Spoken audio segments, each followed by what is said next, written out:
Hey everyone, welcome back to season 2 of House of Style. This time round we're delving into some of your favourite celebrity and influencers' wardrobes, finding out their favourite looks, their worst regrets and some of their biggest splurges, so stay tuned. In this week's episode we're going to be checking out Danielle Peazer's wardrobe. I'm very excited because we've sort of become friends through Instagram due to loving a lot of the same items, so I'm excited to see her wardrobe and her glam station, which we've always seen on Instagram as well, so come check it out. Hey guys, so I'm back with Danielle Peazer, entrepreneur, although she doesn't like to call herself that. We've been discussing what to call like our jobs, haven't we? Because it's so hard. You wear a lot of hats, don't you, as well? One day I'm, doing fashion content, another day I'm doing fitness content, but then the word lifestyle, again, that's a bit of a weird term. So, I don't know, content creator, influencer. Bit of everything. Yeah. Thank you for having us. I'm so excited to see your wardrobe. This is the first time we've met as well, which is crazy. I was like, hi, nice to meet you. Welcome to my home. Come on in. No, thank you for coming. It's nice to have you here. I know, I'm excited to see the wardrobe. I feel like you've probably got a really good makeup drawer as well. There's a lot of beauty. Yeah, there's a lot of beauty. I sometimes moan to my mum that I've not got enough skin to try all the makeup that I want. And I feel really grateful that I do get sent some, obviously, like PR, like boxing and stuff. And I just feel like I want to wear it all at once, but then obviously I don't want to look like, I've got every single thing on. So we'll look through that as well. So when it comes to fashion, have you always sort of loved fashion, or is it something that you've grown into? I've definitely always loved fashion. I grew up being a dancer. So I would go, like, costumes and things like that were like my childhood. The sparkliest costumes, like the bright colours, like. So I always loved the idea of like dressing up, albeit in a like weird lycra leotard or whatever. But that kind of element of it. So I think then, just as I got older, just fashion in general was something that I was always intrigued by.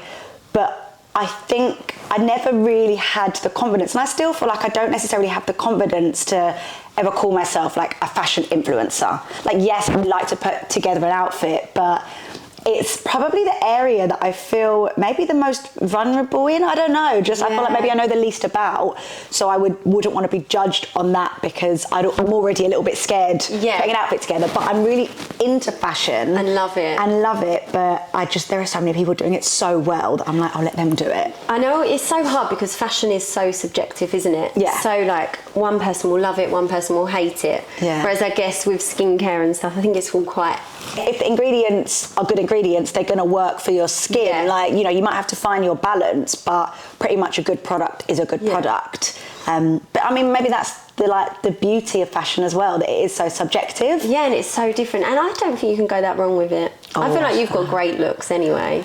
Over the years, Ellis, oh God, we can get to that. We can go into them. There've been some bad ones. Just at the time, obviously, no. I actually have never had an outfit that I've worn out and thought, oh my God, like, why did I wear this? Really? Well, good. Which is great, but then there are definitely things that I look back on and I'm like, what was I thinking? Which I know probably most people have. Yeah, because style changes so much, but now it's back again. Yeah, well, this is the thing. Everything's come back. Like the big belts that I used to have, like back in like 2000. And I was wearing them to 12th birthday parties. Right, it's all coming back. The flares, like everything is back, which is lovely to see. But also I'm fuming because I chucked everything away. I know. I always think that. And the originals are so much better. So good.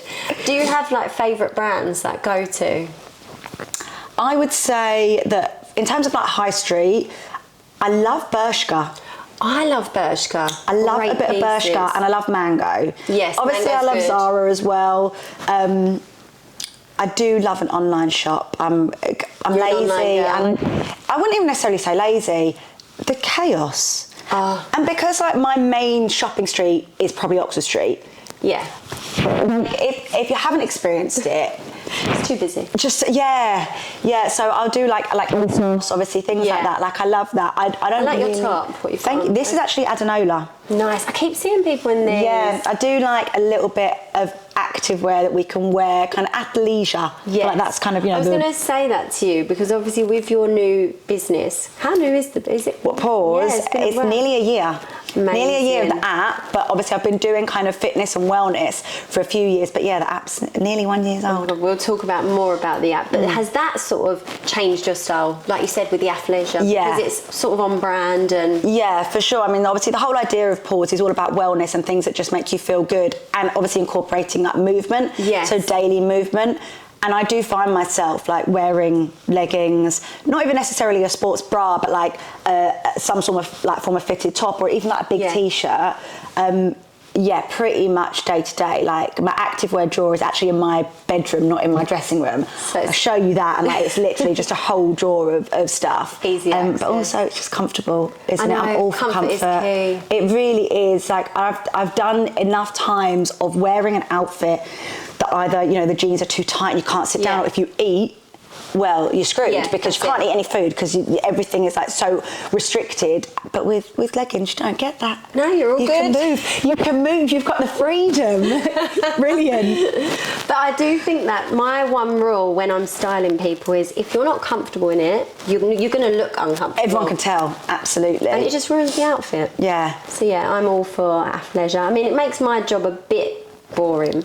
Well, yeah. Because I feel like it's become a thing as well, isn't it? It's such a trend now. So people don't need as many stylists for day to day. Do you find? Is that what you're finding? Because you can just chuck on a nice tee and trousers. It's not as complicated fashion anymore. Yeah, I guess so. Yeah. But yeah, so Pause, that's so exciting. When is the year? So it is basically Halloween. Yeah, so I couldn't have really picked a worse date, but yeah, it's Halloween. It will be like the year birthday.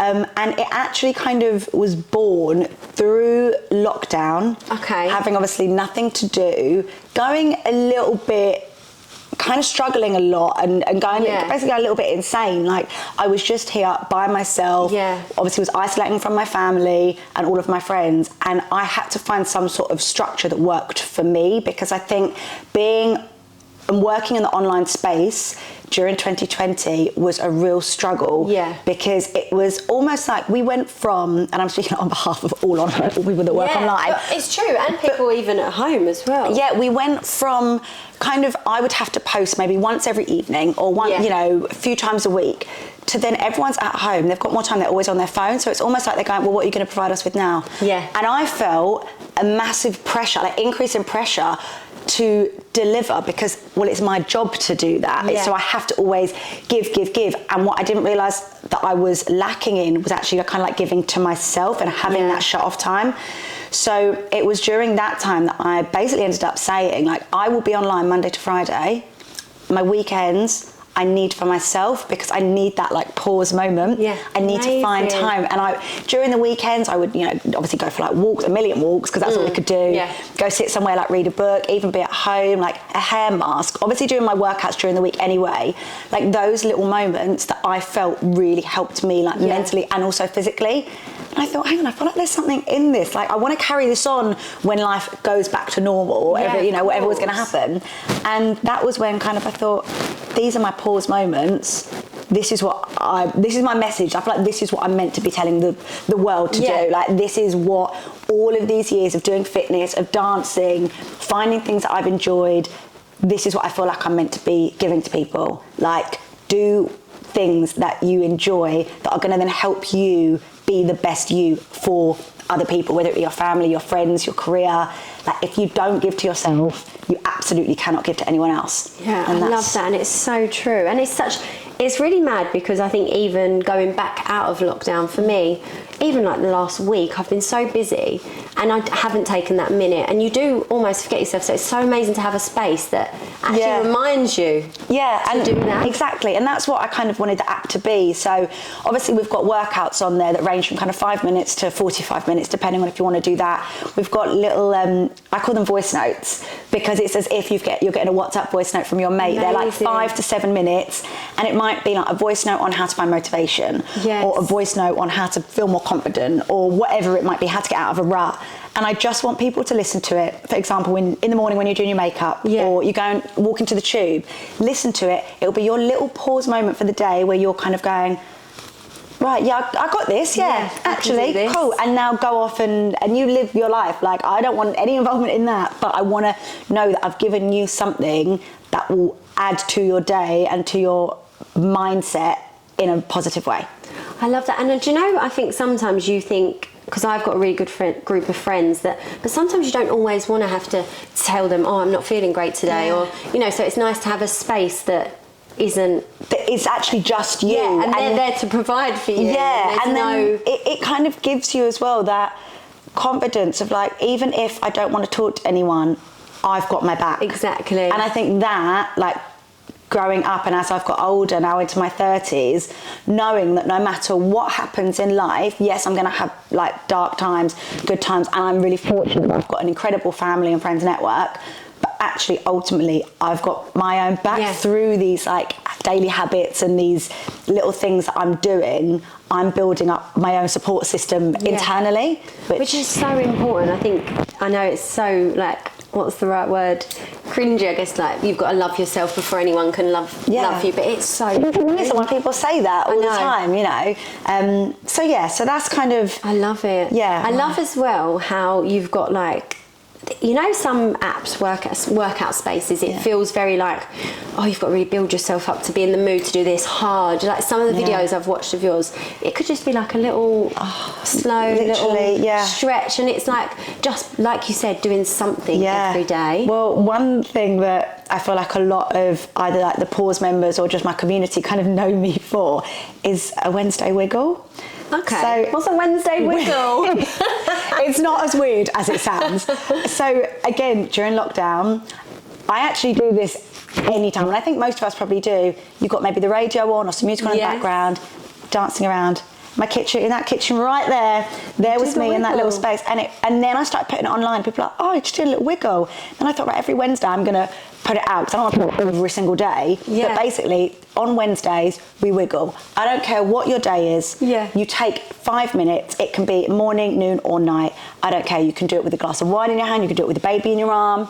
You just wiggle. Put on a song. Like for me, I love going back to my like 90s, like nostalgia pop, like a bit of NSYNC, bit of Backstreet Boys, put some of that on, one song, and just dance, because life is tough, and especially as you get into adulthood, you've got all these other things. You've got taxes and all these boring, horrible things that you've got to do. So stressful. Right? Yeah. Like, let's just have, like, give yourself, like, a one break. Song. One song, 3.5 minutes even. And so that's kind of, again, on the app, I've got a whole playlist of wiggles where I'm basically dancing. You can dance along with me and follow me, or just, because sometimes you want to feel a little bit insecure or, you know, a bit vulnerable doing that. Just wiggle, just literally just move. Like you said, it hasn't got to be an intense like HIIT workout for 40 minutes. Just getting moving. Just move your body, because I guarantee you will feel good. Like studies have been done where research shows that you mentally, after moving your body, it releases whatever endorphins that you feel good. So this is your sign to wiggle. You need to wiggle. Yeah. Reese, you gonna wiggle? Yeah, whilst you're watching this video. Start wiggling. Yeah. That's so amazing. And you mentioned turning 30, so I've just turned 30 as well. How did you feel? Because everyone's like, there's so much pressure turning 30. I've loved my 30s. Same. Yeah, I didn't feel that looming, like, oh my God, I'm going to be 30, I'm going to be 30. I didn't necessarily look forward to it. I wasn't super excited. I was just like, I'm turning 30, like this is where I am. And I had kind of the mindset of I'm exactly where I'm meant to be. I know what else I would maybe like to achieve, but I also know that I'm only 30. And I think my parents were kind of like instilled that in my sister and I, like, you're only 30, like you've got still so young. There's still so much that I just hadn't got a clue on what I was doing. And now I'm kind of into my 30s. I honestly can hand on my heart say that I've never felt more sure of myself. Like naturally, I'm actually a really shy person. Really? Like growing up, I would not talk to anyone. I've got an older sister and I would just be attached to her. Really? So shy. And I'm still kind of shy in like big social groups. Like I don't command attention. I don't need to be the life and soul of the group. Like I'll happily sit on the side. And I feel as though in my 30s, I've really kind of come into myself, but more from the point of view of like, I know me and I know I'm a good person. I've got the respect from, first and foremost, my family and then obviously my friends.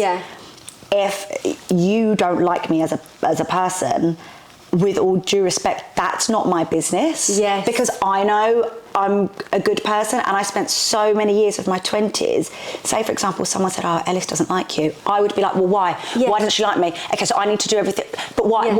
I need to make her like me." Yeah, rather than, okay. I heard an interview the other day, and I think it was Tom Holland, and he said, "If you've got a problem with me, text me, and if you don't have my number, you don't have a problem with me." You don't know me well enough to have a problem with me. So true. Yeah, if someone doesn't like you, it's actually none of your business. Yeah, it's how. Yeah, it's a them problem. It's not a me problem, because as long as I like me, and I know that, like, deep down, like, you know, I go to bed at night and I know that, like, no, I'm a decent person, then that's fine. And also another quote, or like someone said it, was, people will always try and make you the villain in their story to avoid the actual issue that they have with either themselves or you. Like, I'm the villain probably in so many people's stories because of a them problem. Yeah. I'm like, cool. Like, I'm not going to be like the saving grace in every story, and that's okay. And you can't be. No, I don't want to. Yeah. Do you need to be in a... I just want a little sit down. I just want an easy life. She just wants to wiggle. I just want to wiggle, guys. I just want to wiggle and stay at home with an emotional support cup. That's all I want. Do you know what's mad though is being a dancer, so that's obviously how you started this all off. You think every dancer, like I assume, has so much confidence. No, because we fake it. Everything is a performance. Yes. Right? So everything is a performance. So from when I was 3 years old and I was going on stage to pretend, I think one of my first dances was like fairy garden. And I was the fairy and this was my garden. Yeah. And I had this cushion that had green felt over it and little flowers, and I'd like pick off the flowers that were velcroed, that my mum like velcroed on, and I would like and I was pretending to be a fairy at 3 years old. Okay. And dancing, every time I went on stage, I was playing a different character. Okay. So it was almost the closest thing I can kind of make people understand is Beyonce and Sasha Fierce. Two different people. Very as far as she was concerned. Yeah. Like, two different people. Beyonce and Sasha Fierce. I know other, you know, celebrities and singers have gone on to kind of say the same thing. It's like that alter ego.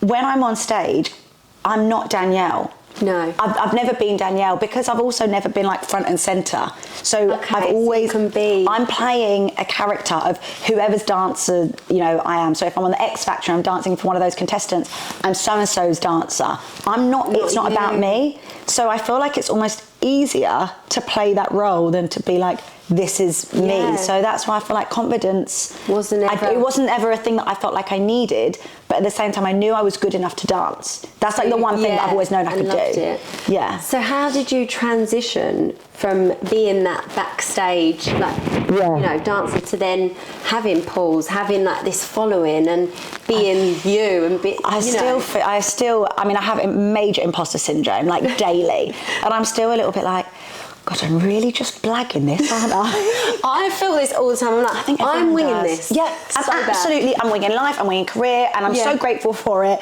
And I'm like, okay, let's just keep treading carefully. Like, and I know that's probably not the thing that I'm meant to say. I'm meant to be like, okay, you've got to have the confidence and whatever. But massive imposter syndrome, especially as, like, I didn't ever think that I would end up here. Yes. Doing this job in this space, partly because this job didn't exist. Like when we were at school and people would say, what do you want to be when you're older?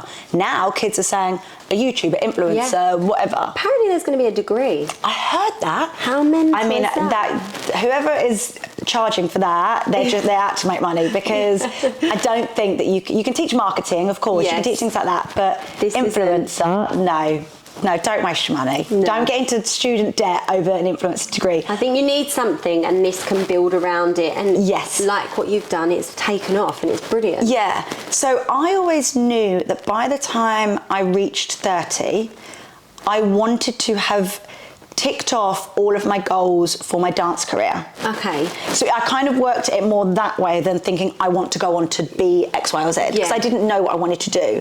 I just knew that by the time I got to 30, I started professional dancing at the age of 18. I thought, right, I want to give it, at least a good 10 years or so, which is brilliant, to be able to tick off the things that I would like to achieve. And that's good, because it's not too much pressure. People are like, by next year I want to completed this. You don't know what's going to happen. Like, give yourself a break. Yeah. And like we were saying, like, we're still so young. Yeah. So if you do everything now, and it's great that there are people that you see online that are entrepreneurs, businessmen, businesswomen, and they're like, I made my first million at 22. Yeah. Great.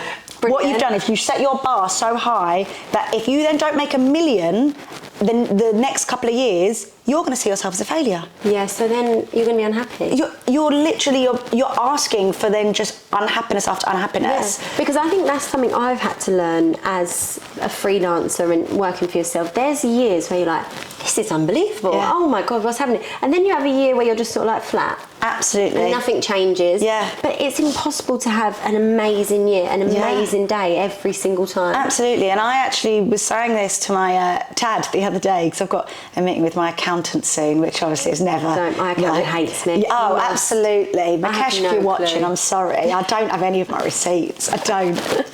but I was basically saying, you know, I've had years where financially I've been like, oh my God, I never would have dreamed that I would be in this position, you know, and have these things.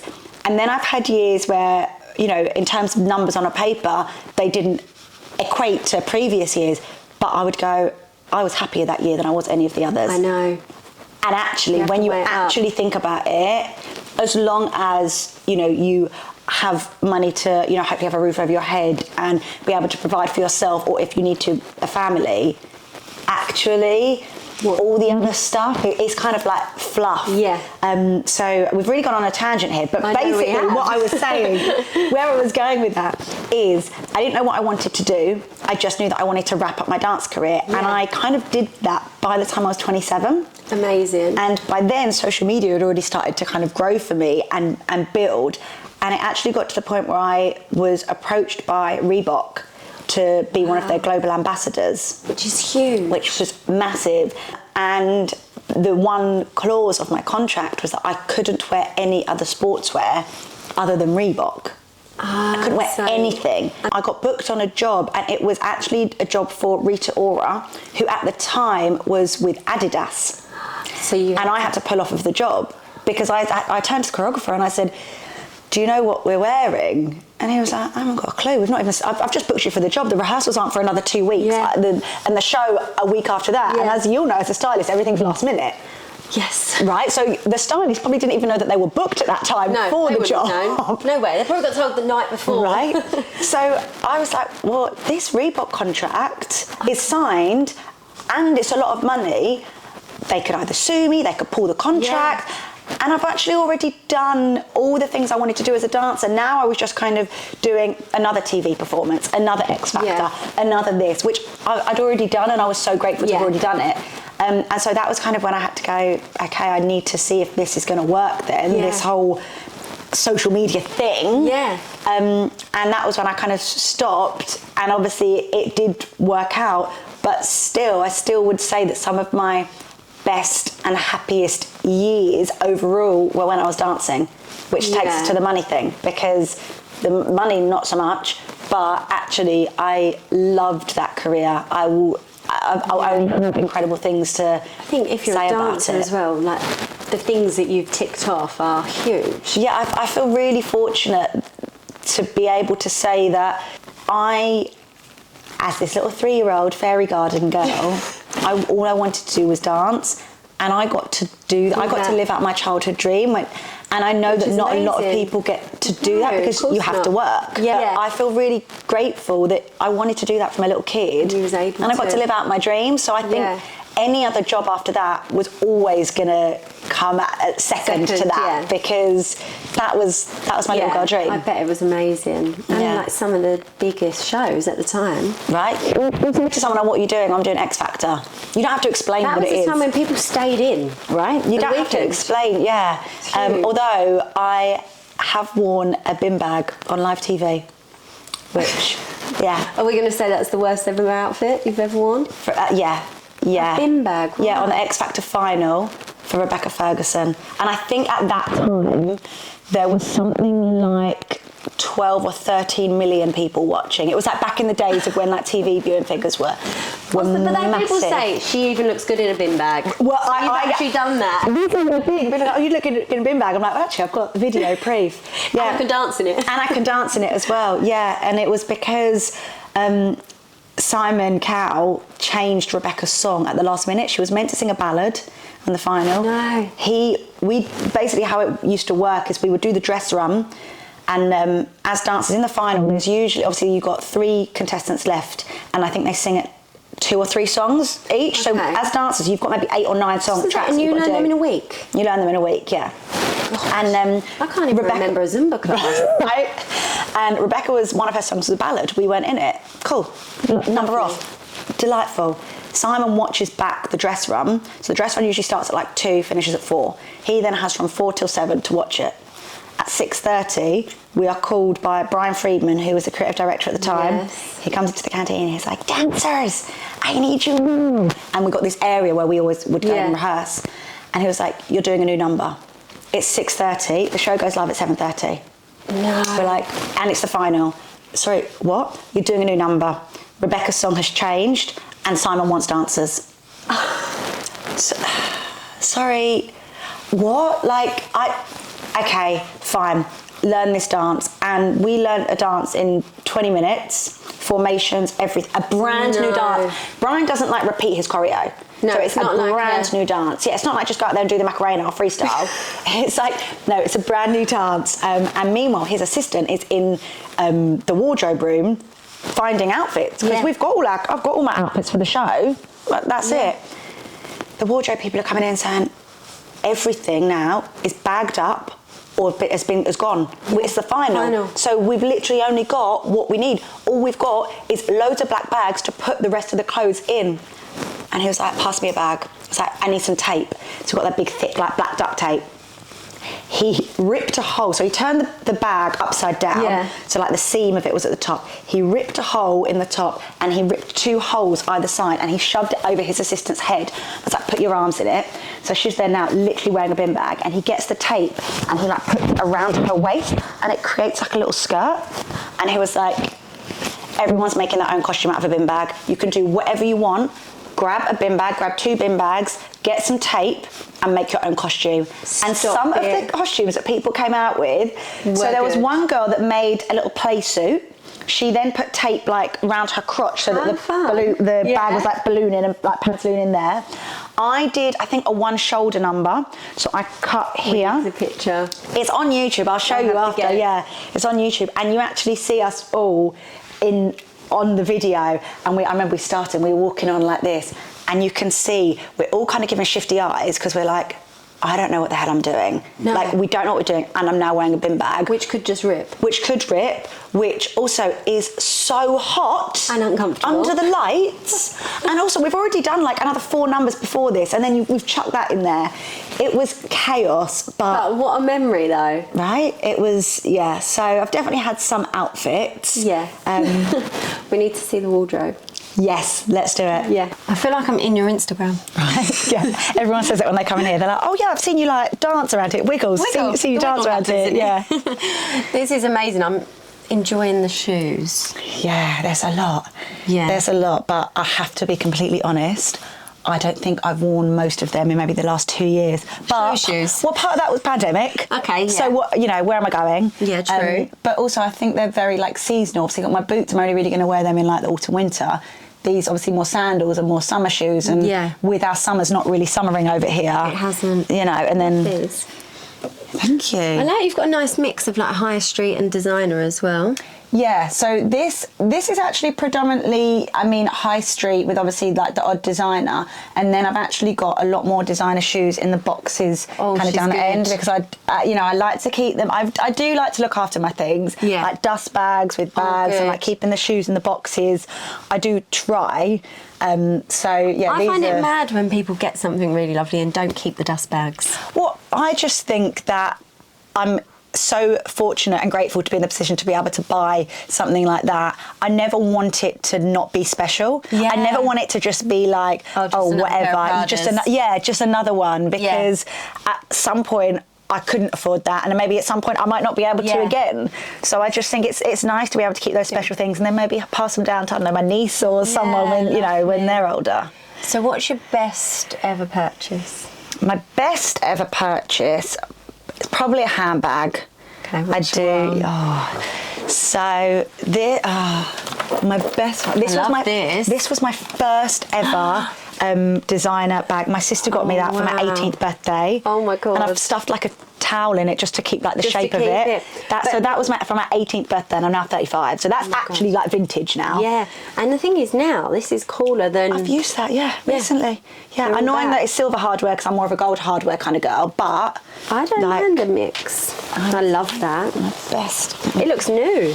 Right, I've told you I look after my things. Dust bags. Although she says like yanking this one out.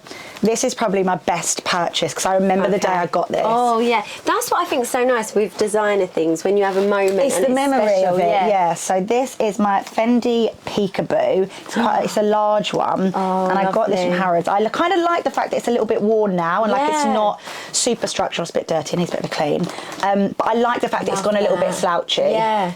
This is before obviously everyone jumped on like the Birkin trend, which I will never jump on that trend because I just can't justify that money. And also, the whole process you've got to go through. Oh, it's a stress. You've got to start by buying a little scarf, then you've got to buy a pair of shoes. No, if I want a bag, I just want a bag. So I'm not gonna do that. But I remember I bought this from Harrods, and I was with my friend Claire. She'd shopped at Fendi loads before, and I was like, I want this kind of bag, and I want a black, and I think I want the gold bits on it. Yeah. She was like, okay, so you want a Fendi, this size, gold hardware. She knew, and she was like, and when you go in, ask them for a Diet Coke. So if ever you go into a designer store, and you know sometimes the sales assistants can be a little bit judgy, if you're seriously thinking of buying something, say, hi, could I please get a Diet Coke? Because as soon as you ask for something like that, they know that you are used to like kind of the... Oh, so they think you're they know. Yeah, they think you're a regular basically. Amazing. So then they go, oh, of course, sit down, and they get it for you. Otherwise, if you're a bit apologetic, they're like, nah, she can't. She's not going to buy anything. So I went in and asked for that, and then I said, oh, and she brought out all these different bags for you to look at. For me to look at. There for business. She knew I was there, and I've. This is nice because it's such a classic. It's a classic. Good airport bag as well. I can fit my laptop in it. Really? Oh, perfect. Yeah. So yeah, this is, you know, yes, it was expensive, but I've had this now for probably 6 years. Amazing. Yeah, maybe 6 years. That's what I love. I think when you're spending money or doing a splurge, it's got to be something that you are going to have absolutely forever. And look after and still love in so many years' time. I do love trend pieces, and I think in more recent years we've seen a lot of trend pieces from Gucci and like Loewe and but these one-offs. And that will be there for a season, and then maybe after that you maybe wouldn't wear it again. Whereas this, timeless. I'll always probably buy my bags in black or brown. Yeah, I'm not really like a bright green Chanel bag kind of girl. I'm the same because I love it, and I see them, and I'm like, oh my god. And my first Chanel I bought, which is my only Chanel I bought, was baby blue. Because I am a colourful person. Right. Yeah. But now I'm like, I really want a black. Yeah. I mean, I'm a very neutral girl anyway. I pretty much always wear neutrals. So for me, if I'm going to buy a bag, I'm going to invest in something like that, it'll be black or brown. Yeah, I love that. So that's that. Have you got something that you regret buying? Something that I regret... Oh, do you know what is something that I regret buying? Is this. Not because I don't like it, I actually love it. And it does just... The reason I regret it is because I spent a lot of money on it, and I've only ever worn it once. So this is the Jacquemus kind of blazer dress. Yeah. It looks lovely on. Stunning, it fits me really well. I love the cutout, but I've worn it once, and because it's such a thick material, it's almost too thick to wear in summer. I wore it once on my birthday, which is in June. Oh, okay, so it was too hot for them. It was too hot for that, but it's not really right for winter, even with tights, and it's a little bit too short. It's just not right. And I think I spent about £800 on it, and I do like it, but I just think actually I probably didn't need it. No, and then actually I saw Zara bring out a dupe. That's what's happened. 2 months later, which actually I'm like, well... Could work for New York. Yeah. Great, you're going to style me for New York. Brilliant, thanks. You can come round, you can... Go through. Yeah, just tell me what I need to take. But yeah, so, I mean, it did look nice with the knee-high boot I wore it with. But really cool. I always just think, when I'm looking through, all my stuff... It's not something you grab? No, it's not. I've not worn it since, so that's probably a regret. Oh, so I've got a couple of go-tos. I would say standard would be a shirt. A shirt and either jeans or a shirt over leggings. As well. Nice. Open with maybe it would depend on the weather. The other day I wore this blue oversized shirt, which I think is just from H&M. Yeah. And I just tucked the front in, left the back out, Oh, and I tucked it into nice. some just blue jeans. And I kind of liked the blue in the blue. I like a blue on blue. And because this is oversized, it gives you that kind of boxy feeling. Yeah. That I just like. I liked that kind of vibe. Like, I feel like with anything that I wear, there'll be maybe an element of like tomboy or oversized, like that kind, like I love a blazer. One of my best friends, if I go and meet him and I'm not wearing a blazer, he's like, "Are you all right?" Really? Because he's like, I'm the blazer girl. I'll always wear an oversized blazer. Right. So I like that. I like that juxtaposition of maybe having something girly and then teaming it with something that's a little bit more, I don't know. I know what you mean. Oversized or that masculine feel or androgynous feel almost. Definitely. So I would say, like, I mean, I've got loads of different shirts, all different colours, and I just feel like I live in so nice. in a and they're big good all year shirt. round as well. Right, yeah, because I've also layered those like under blazers or under a leather jacket if you know, if you need a few more layers, Amazing. Yeah. I feel like I was just going to ask you how you would describe your style, but I guess that's it. Oh, well, yeah, I think so. Usually, like, if there's kind of a girly element, there'll be something to kind of, like, balance it out. Yeah. I'm not all about kind of, like, pinks and frills and stuff. It's just not really my vibe. You're always going to chuck on oversized blazer. Always, yeah, or my oversized leather jacket. Nice. Love it. Good. Where's yours from? So this is actually from Storitz. Oh, they do a good jacket. Right. I've got 2 oversized leather jackets. This is my kind of current one. Oh, I love that. This is like a Storitz one that I got last year that I just...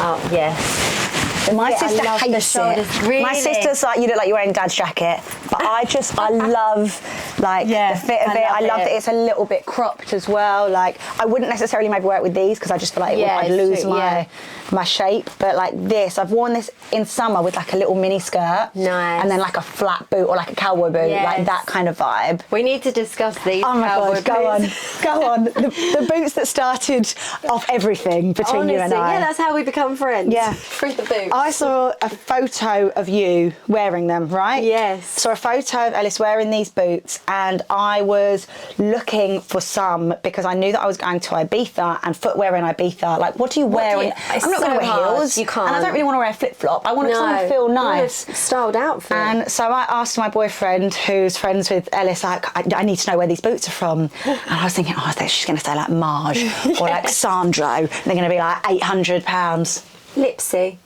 Lipsy. I know, and Lipsy, we like both £70. said how many compliments we get when we're wearing them. So many. And they're comfortable from like the first wear as well. Yeah. You can't go wrong with a good Western boot, I don't think. And I like that you've got those ones. Yeah, they're from Sonora. Yeah, so really nice. And they sort of can complete a look because you can like you said, just do an oversized blazer, a little dress, and just boots. And just them, yeah. And like you're wearing a bit of a heel, but you're not like clippy cloppy and like a proper heel. It's perfect. So yeah, I do love them. I feel like it's very organised in here. It's organised chaos. Like, if you actually knew, if you actually realised. So these here, most people might think, Swish keeps like her underwear, her socks. Yeah, little vests. Yeah, no. This is all beauty in here. All of that. All 8 drawers are beauty, but for different things. So I'm not going to show you each of them. Okay, but this is face. So in one half we've got like makeup removers, balms, micellar waters, and in the other we've got like face masks and things like that. Up here we've got, this is all complexion stuff. So we've got all foundations and concealers, then we've got powders and bronzers. It's like Sephora. This is more body care, body moisturisers. And then I think this is SPFs. So I've got a whole drawer for SPFs because it's very important. And also fake tans. This is eyes, so I've got all my like kind of single eyeshadow palette, mascaras, fake lashes, and then we've got lips up here. So lipsticks, lip balms, and then hair care in this one. So this is all beauty. This is stuff that I actually am not using yet. Oh, that's like ready. This is like the storage. This is stock. This is stock, and then when I get like new products in, you know how I was saying I haven't got enough skin, it goes in here before it gets promoted to the station. The desk. The hot desk. So this is the station. This is the station, which a lot of people are familiar with from like, I'll prop my phone up here. Yes. And I'll be like being able to look at myself in the mirror and then they can like see everything behind. So this is actually like my day-to-day makeup, believe it or not, despite there being like a million lip liners. This is like kind of, yeah, so like concealers in there, foundations and kind of whatnot, all the way down to kind of like bronzers and powder. Nice. And then all my brushes, which I don't wash regularly enough, but we're gonna sideswipe that. Don't worry about that. Do you have to wash brushes? Apparently you're meant to wash them once every 2 weeks. I know, the girl who does my makeup, Libby, she's always like, you need to wash them much more. I mean, my makeup's shocking. I'm really bad at it. And then I've also got a whole drawer of like all of these as well, more like brushes, and this is all hair stuff as well. And how have you done your hair today with the Dyson? So I am a high maintenance girl so that I can be low maintenance the rest of the week. Okay. And I feel like I have to start with that because I get weekly blow dries. See, when I had longer hair, I did the same. Yeah. And because it makes sense. Honestly, it makes so much sense. I've got a lot of hair. So it's naturally really curly. So it's a Tuesday today? Yeah. Yeah, Tuesday. I got this blow dried last Wednesday.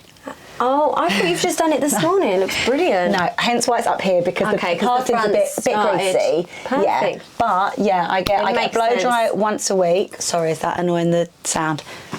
I get a blow dry once a week and it lasts. So for me, actually, spending 30 to 40 pounds once a week, it saves me time. I always know that, I think hair is so important, right? Like or for me anyway, like if you feel like your hair looks good. Everything else works. Even if I'm wearing the most tragic outfit. You can be so plain. Yeah. I've not been graced with good hair. Like, I don't have hair. Like, you know, like that easy hair. What I would give Ellis to have just, like, can you wash your hair and just go to bed and you wake up tomorrow? If I did that, to just do something.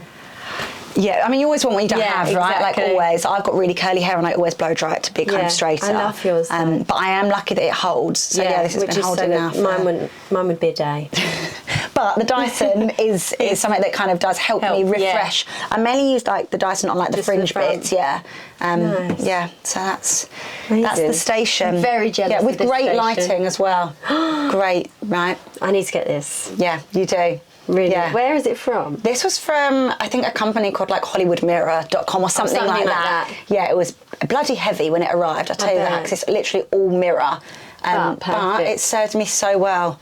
Yeah, again, my sister hates it. Every time she comes here, she's like, stupid mirror. It doesn't look necessarily like the prettiest. No, but it's practical. I want to look good when I go outside, so, yeah, you know. There's nothing worse than bad lighting. Yeah, so this is the station. It's very tidy. This is so tidy. Usually there's makeup all over this, yeah, so you call it a good day. Yeah, it's a good day. Yeah. Amazing. Well, I've fallen in love with the wardrobe. Thank you. Thank you for having us. Thank you for coming over. It's been so nice. And I'm going to go watch that YouTube of you in a bin bag. Absolutely. Yeah, do.